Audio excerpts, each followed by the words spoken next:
할렐루야, 주님을 찬양합니다. 오늘 신 하나님의 말씀 예레미야 25장 15절로 29절 말씀입니다. 진노의 술잔이라는 제목으로 함께 말씀을 나누겠습니다. 오늘 이 본문에는 이제 이 남유다를 포함한 주변에 있는 여러 나라들까지 하나님께서 그들을 심판하신다는 이제 말씀을 예레미야를 통해서 하고 계십니다. 그 하나님의 심판을 하나의 비유로 여기 진노의 술잔을 마시게 하라, 그렇게 말씀하고 있어요. 자, 15절 말씀입니다. 이스라엘의 하나님 여호와께서 이같이 내게 이르시되 너는 내 손에서 이 진노의 술잔을 받아가지고 내가 너를 보내는 바 그 모든 나라로 하여금 마시게 하라. 정말 무슨 술잔을 받아가지고 나라마다 다니면서 마시겠다는 그런 얘기가 아니라 하나의 비유를 지금 들어서 얘기를 하는 거예요. 하나님께서 이 남유다뿐만 아니라 주변에 있는 나라들까지 하나님이 심판하게 하시는데 마치 이 진노의 술잔을 마심으로 그들이 하나님의 심판을 어떻게 받게 되는지를 하나의 비유적인 의미로서 이렇게 말을 하고 있어요. 자, 그러니까 하나님의 이 술잔이라는 건 뭐냐면 그 안에 하나님의 진노가 담겨 있는 술잔인 거죠. 하나님의 사랑과 은혜가 담겨 있는 술잔이라면 그 술잔을 얼마든지 받으면 좋은 거죠. 복을 받고 행복하고. 그러나 여기 있는 이 술잔은 하나님의 진노가 담겨 있는 술잔이란 말이에요. 자, 이제 그 뒤에 있는 말씀을 보면서 좀 더 이 진노의 술잔에 대한 이해를 우리가 하도록 합니다. 자, 이제 이 술잔을 받아서 여러 나라에게 이제 마시게 하라. 그리고 그들은 모든 나라 왕들, 고관, 대작, 백성들을 가리킵니다. 그들이 마시고 비틀거리며 미친 듯 행동을 하리라. 여러분, 술을 먹은 사람들이 처음에는 자기가 술을 먹는다 그러죠. 그리고 나중에 이제 점점 더 빠지면 술이 사람을 먹는다 그러잖아요. 그러니까 지금 여기 있는 이 16절은 그렇게 된 거예요. 자기 스스로 통제를 잃어버리는 그런 상태를 지금 가리킵니다. 그래서 술에 취해서 비틀거리고 그리고 평상시에 하지 않던 그런 이상한 행동을 이제 한단 말이죠. 그런 미친 듯이 행동하리니 이는 내가 그들 중에 칼을 보냈기 때문이니라.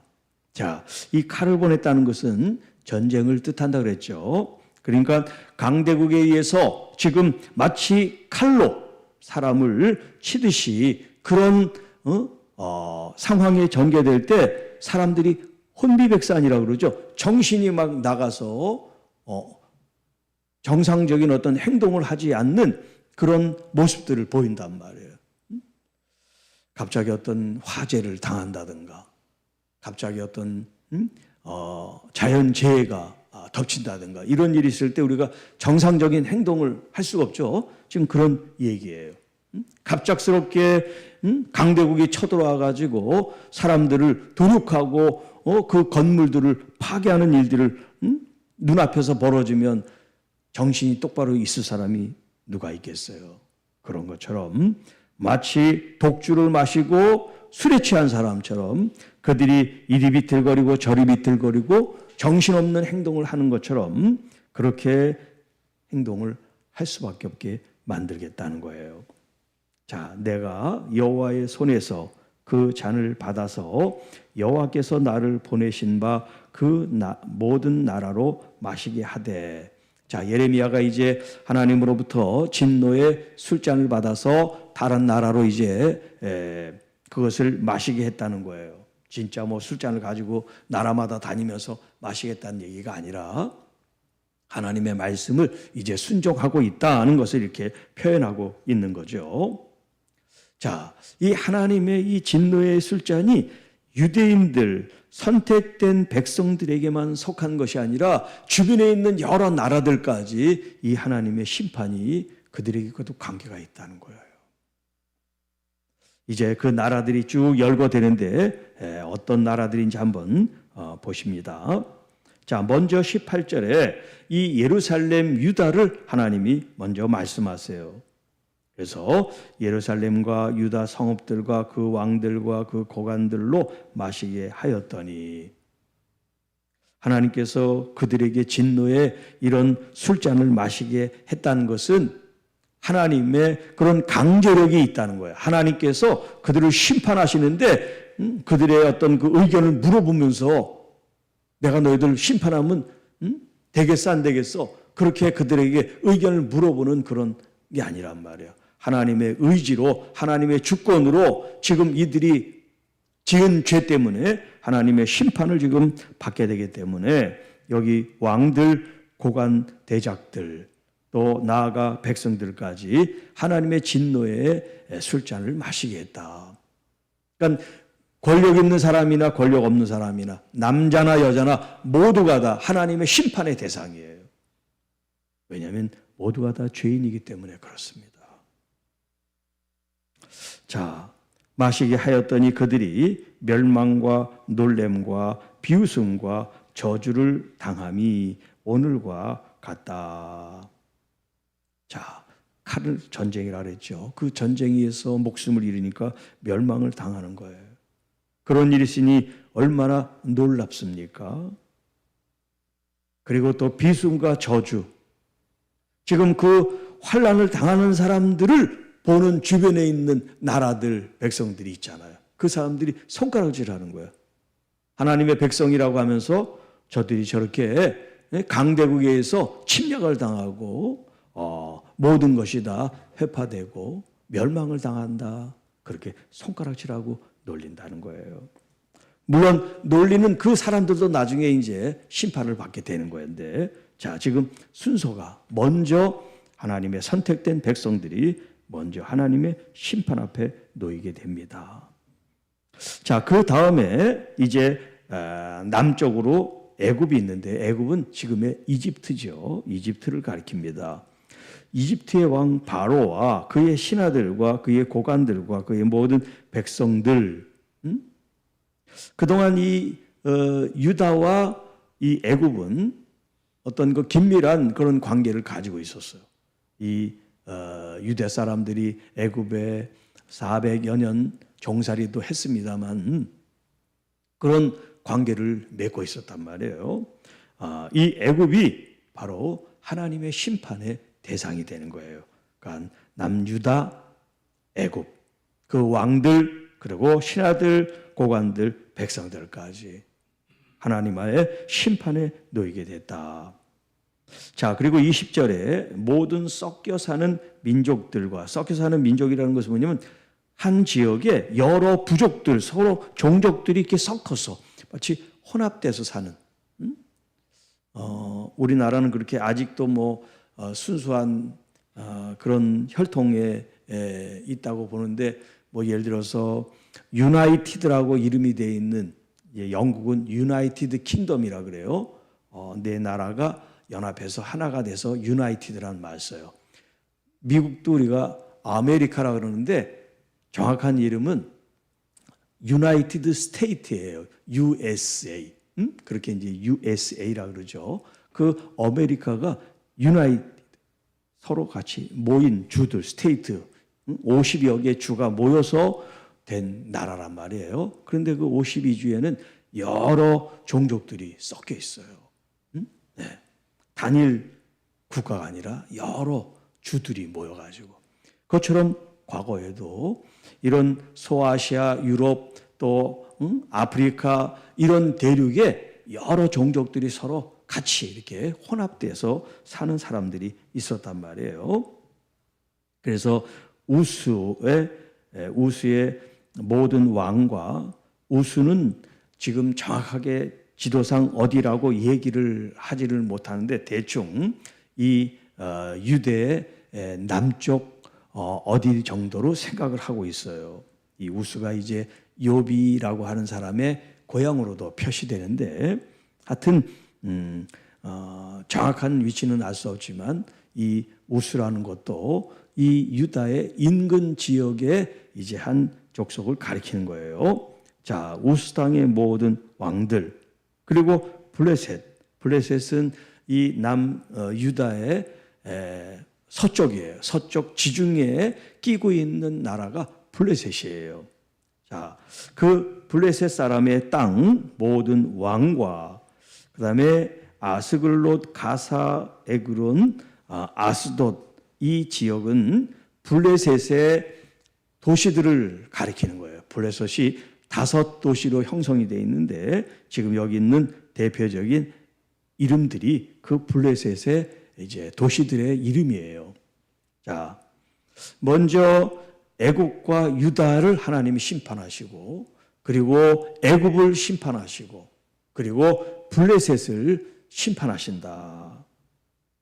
자, 그리고 21절에 에돔, 모압, 암몬은 이게 다 지역 이름이지만 사람 이름이에요.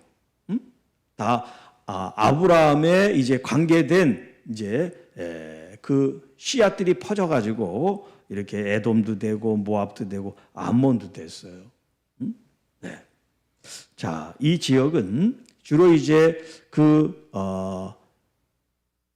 유다를 중심으로 주변에 있는 그런 부족들이었어요. 조그만 나라들. 그래서 암몬, 모압, 그 다음에 에돔, 모압은 북쪽에 있고 에돔과 모압은 남쪽에 있었어요. 그래서 모세가 출애굽할 때도 이들 지역을 거쳐가서 서로 싸움을 하는 그런 이야기들도 성경에 나오죠. 그리고 22절에 두로와 시돈이 나와요. 두로와 시돈. 두로와 시돈은 블레셋의 북쪽의 지역에 있는 해안 도시예요. 그러니까 지중해를 끼고 있는 그런 해안 도시들을 가리킵니다. 그래서 솔로몬 때 여기 이제 두로와 시돈의 어떤 그런 무역 이런 것들을 이제 하게 되고, 또 그 예수님의 말씀 가운데는 두로와 시돈이 회개를 하는 것이 지금 이 가버나움이나 예수님이 사역할 때 그 지역에서 예수님의 어떤 사역을 보고 또 능력을 경험했으면서도 예수님을 받아들이지 않는 그런 사람들에 대해서 비유를 하실 때 이 두로와 시돈 사람들이 내가 너희들에게 한 이런 행적을, 표적을 봤다면 그들이 하나님을 더 먼저 믿었을 거다. 그런 얘기를 합니다. 그만큼 이스라엘 사람들이 얼마나 예수님을 배척하고 예수님의 어떤 그런 행적이나 표적들을 믿지를 않았나 하는 것을 이제 이 두로와 시돈이라는 지역을 가지고 비유로 말씀을 하시기도 하셨어요.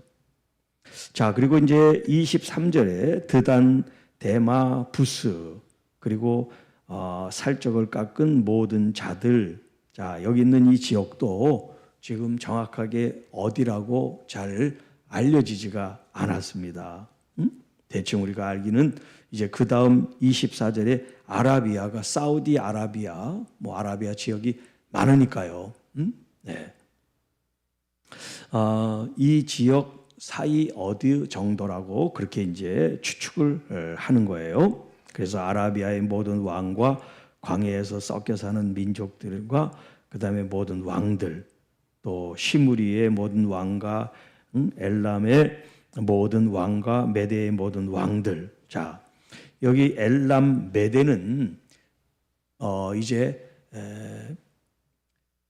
바벨론의 한 이제 지역에 속하는데, 이 메대라고 하는 이 지역이 나중에 이 메대가 이 바벨론을 또 함락시키는 그런 역할을 해요. 여기 지금 이런 작은 이름들이 나중에 또 이렇게 쓰임 받는 그런 이제 나라들이 되는데, 당시 강대국이 처음에는 아수르라고 하는 강대국이 있었어요. 아수르, 아시리아. 그리고 그 다음에 이제 바벨론이 또 등장을 하고요. 그 다음에 페르시아가 등장을 하고요. 이렇게 역사적으로 보면 지금 그 아랍권이 이 패권을 잡는 족속들이 여러 족속들이 서로 이렇게 바뀌어가면서 그 나라를 장악하게 돼요. 여기 지금 나와 있는 이제 하나님의 심판을 받는 게 이렇게 다른 부족들을 통해서 강대국을 하나님이 무너뜨리시고 또 이 왕성했던 그런 이제 왕국이 형성되면 또 다른 민족이나 다른 나라에서 또 무너지게 되고 이렇게 계속해서 역사의 어떤 그런 흥망성쇠라 그러죠. 흥망성쇠 나라가 다시 시작해서 부흥의 때를 이제 경험하면 또 시간이 지나면 쇠퇴하고 멸망하고 없어지고 또 다른 왕조 또 다른 세대가 이제 그 자리를 차지하는 그런 일들이 역사적으로 계속해서 있게 됐습니다. 자, 26절 북쪽 원근의 모든 왕과 지면에 있는 세상의 모든 나라로 마시게 하니라. 그리고 세삭 왕은 그 후에 마시니라. 여기 세삭이 누구냐면 바벨론을 가리켜요. 바벨론. 그러니까 바벨론이 그 당시 가장 큰 강대국이었어요. 가장 큰 나라 중에 이제 바벨론이 있는데 그 바벨론의 이제 세삭이라고 하는 왕은 나중에 마셨다는 것은 또 그도 역시 바벨론의 그런 부흥을 전성기를 가져왔지만 전성기를 지나면 또 쇠퇴기를 맞고 멸망기를 당하게 되는 거다. 그것을 역사적으로 지금 보고 있어요. 자, 그러니까 우리가 역사를 배울 때 한 나라나 혹은 세계의 역사를 배울 때 어느 왕조가 무슨 반란을 일으켰거나 아니면 어떤 힘에 의해서 새로운 왕조가 등장하고 또 나라가 바뀌는 그런 일들이 있잖아요. 그런데 그렇게 나라가 바뀌는 그것도 큰 하나님의 어떤 그 거시적인 틀 안에서 보면 사람들이 무슨 반란을 일으키고 사람들이 싸워서 이긴 것 같지만 하나님께서 배후에 역사하셨다는 것을 알 수가 있어요. 왜냐하면 하나님은 이 세상을 통치하는 주권자가 되시기 때문에 그렇습니다. 오늘 본문이 우리에게 그거를 지금 가르쳐주고 있는 거예요. 자, 27절 너는 그들에게 이르기를 만군의 여호와 이스라엘의 하나님의 말씀에 자, 여기 만군이라는 말은 만군 모든 사람들, 모든 족속들을 다 아우르는 말이에요. 이 만군이라고 하는 이 히브리어 표현이 이거 만군 그러니까 많은 만만자 군대 군자 같으니까 하나님이 뭐 군대에 계신 하나님처럼 생각하는데 그런 뜻이 아니라 이 세상의 모든 족속들, 이 세상의 모든 나라 다 포함해서 여기 지금 만군의 여호와 이런 표현을 쓰고 있어요. 그러니까 만군의 여호와라고 할 때는 하나님의 이 주권, 하나님의 주권 통치권을 이제 의미하는 거예요. 어느 나라도 하나님의 통치를 벗어날 수가 없어요. 하나님의 주권 앞에 예외되는 나라는 없다 할 수가 있는 거예요. 자,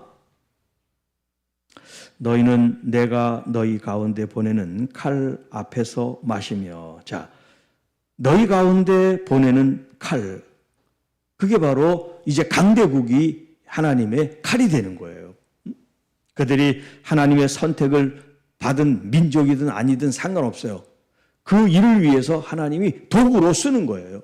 그리고 물론 나중에는 그들이 또 그들의 죄로 심판을 받지만 자, 칼 앞에서 마시며 취하여 토하고 엎드려져 다시는 일어나지 말아라 하셨느니라. 그러니까 이 말씀은 뭐냐면 하나님이 보낸 이 전쟁의 칼에서 살아남을 자가 없다는 거예요. 그만큼 하나님께서 이 진노의 술잔, 하나님의 진노가 얼마나 큰지를 우리에게 말씀해 주고 있는 거예요. 하나님의 진노가 크다는 건 뭘 의미합니까? 그 인류, 인간의 나라의 백성의 죄가 그렇게 크다는 걸 말하는 거예요. 왜 하나님이 진노하시겠어요? 응? 신앙생활 잘하고 순종하는 여러분에게 진노하시겠어요? 아니잖아요. 하나님의 말씀에 순종하지 않고 거부하고 세상 길로 가는 영혼들을 향해서 하나님이 진노를 하시는 거죠. 왜? 하나님은 그렇게 사랑을 부어주셨는데 독생자 아들까지 내어주셨는데 그것을 받아들이지 못하고 그것을 거부하니까 하나님께서는 그들을 심판하실 수밖에 없는 거예요. 자, 그리고 28절, 그들이 만일 내 손에서 잔을 받아 마시기를 거절하거든 너는 그들에게 이르기를 만군의 여호와께서 말씀하시기를 너희가 반드시 마셔야 하리라. 보라, 내가 내 이름으로 일컬음을 받는 성에서부터 재앙 내리기를 시작하였은즉. 자, 어떤 나라, 어떤 백성이 하나님의 진노의 그 술잔을 거절해서 마시고 싶지 않다. 그럴 때 그들이 마시고 싶지 않다고 해서 마실 수 없는 게 아니라는 거예요. 하나님께서 정하셨으면 누구도 하나님의 정한 그 뜻을 거스릴 수가 없다는 거예요. 네. 그래서 내가 내 이름으로 일컬음을 받는 성, 이게 어느 성이에요? 예루살렘을 가리키는 거예요. 하나님께서 선택한 하나님의 백성이 있는 그곳, 내 이름으로 일컬음을 받는 성, 하나님을 영화롭게 하고 하나님의 이름을 높여야 될 그 성, 예루살렘, 그 성에서부터 하나님이 재앙을 내리신다는 거예요.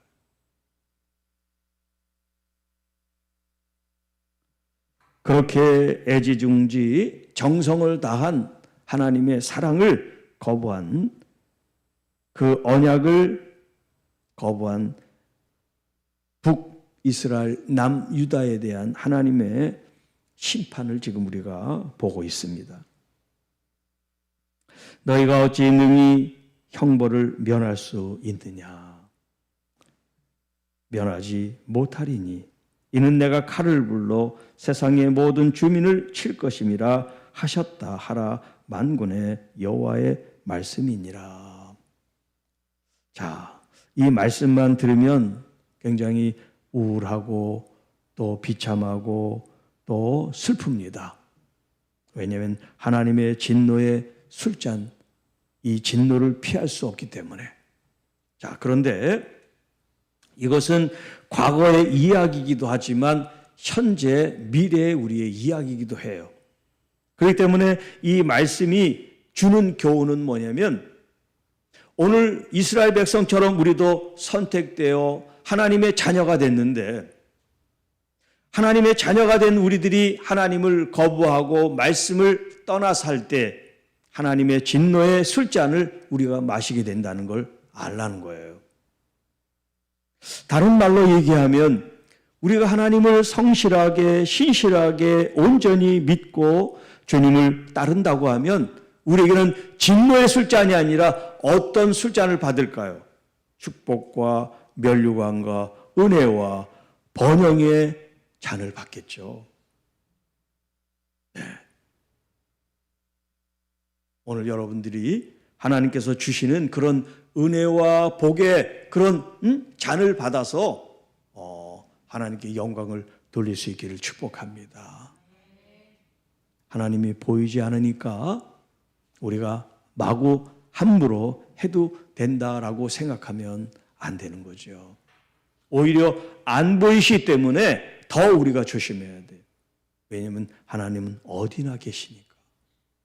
보이면 거기 계시니까 다른 데서 모아도 괜찮지만 그분은 안 보이시기 때문에 어디나 같이 계시단 말이에요. 어디나 우리와 함께.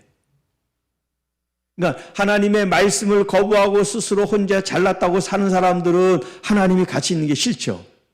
그러나 하나님을 아는 사람들, 하나님의 사랑과 인자와 은혜를 아는 사람은 하나님 우리를 떠나지 마십시오. 그렇게 기도할 수 있겠죠. 자, 여러분들의 상황이 지금 어떤 삶 속에 있든지 우리가 공통적으로 아픈 사람, 힘든 사람, 환난과 역경과 고난 속에 있다 할지라도 하나님을 믿는 믿음은 다 한 마음으로 주님을 잘 극진히 성실히 신실하게 주님을 믿음으로 하나님께서 위로부터 주시는 그런 은혜를 여러분 충만하게 받는 우리 교회와 성도 여러분들이 되시기를 주님의 이름으로 축복합니다. 그리고 어떤 아픔과 문제가 있을 때 세상적으로 풀지 않고 주님 앞에 여러분 그 문제를 드리세요. 주님, 이 문제 가운데, 이 아픔 가운데, 상처 가운데 주님 임하십시오. 주님의 권능을 여러분 의지하세요. 우리 새벽에 사도 바울의 그런 연약함에 대해서 계속해서 얘기하잖아요. 그것이 왜 연약함을 얘기할까요? 그 연약함 속에 그리스도의 능력이 온전하게 나타나니까요. 자기를 드러내려고 그러는 게 아니에요. 자신을 통해서 그리스도가 나타나게, 주님께서 영광을 받으시게. 그러니까 아픈 게 아니에요. 주님을 나타낼 수 있는 그런 축복의 통로, 은혜의 통로, 기적의 통로, 표적의 통로가 돼야 되겠다. 그런 마음을 갖고 아싸, 네, 그런 마음으로 기도하세요. 아파 죽겠네 그러지 말고 제발 좀. 네. 이제 약도 축복 기도를 해. 이 약을 먹고 2배, 3배, 10배 효과가 나서 이제 이 약도 다 버리고 하나님께 이 몸으로 마음으로 영광을 돌리게 하옵소서. 하나님의 신실함을 여러분 믿으면 여러분이 생각한 것보다도 더 놀랍게 역사를 해 주십니다. 하나님은 여러분의 생각대로 움직이시는 분이 아니에요. 하나님의 뜻대로 여러분이 움직이셔야지. 모든 가능성을 다 열어놓고 주님을 여러분 뜨겁게 신실하게 믿음으로 여러분 하루하루를 주님께 의지하고 맡기고 나갈 때 주님이 진짜 책임져 주세요.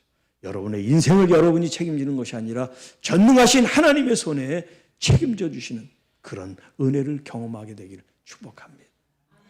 자, 오늘 여기 여러 나라들이 등장합니다. 여기 왕들도 있어요. 고관 대작들도 있어요.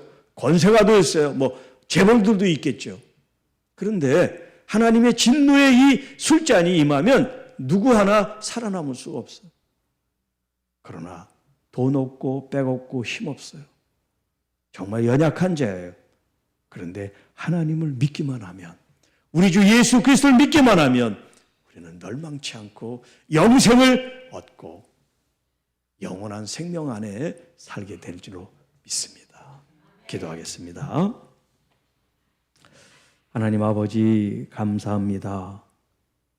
나라와 민족도 하나님의 심판을 피할 수 없음을 이 시간 알게 하시고, 어떤 힘을 가진 개인도 하나님 밖에 있을 때 하나님의 저주와 진노의 심판을 받을 수밖에 없음을 알게 하셔서 우리는 오직 나의 주 나의 하나님 우리 주 예수 그리스도 안에서 아버지를 신실하게 믿음으로 보혜사 성령님이 이끄시고 인도하시고 역사하시는 은혜의 삶, 능력의 삶, 기쁨과 감사, 진리의 말씀의 삶을 사는 하나님의 귀한 자녀들이 되게 하옵소서. 주님 감사합니다. 이제 구종을 맞이하며 새 마음 새 뜻으로 우리가 다시 주의 말씀 앞에 서서 순전한 주의 말씀을 먹고 그 말씀으로 열매를 맺는 우리 모두가 되게 하옵소서. 문제, 질병, 아픔, 상처, 주님 이 모든 것들이 주님 기도의 땔감이 되게 하셔서 기도할 때마다 우리 하나님 주시는 응답 속에 감사와 기쁨과 또 아름다운 열매로 영광 돌리는 우리 모든 성도들이 되게 하옵소서. 이 모든 말씀 우리를 구원해 주신 우리 구주 예수님의 이름으로 간절히 기도하옵나이다. 아멘.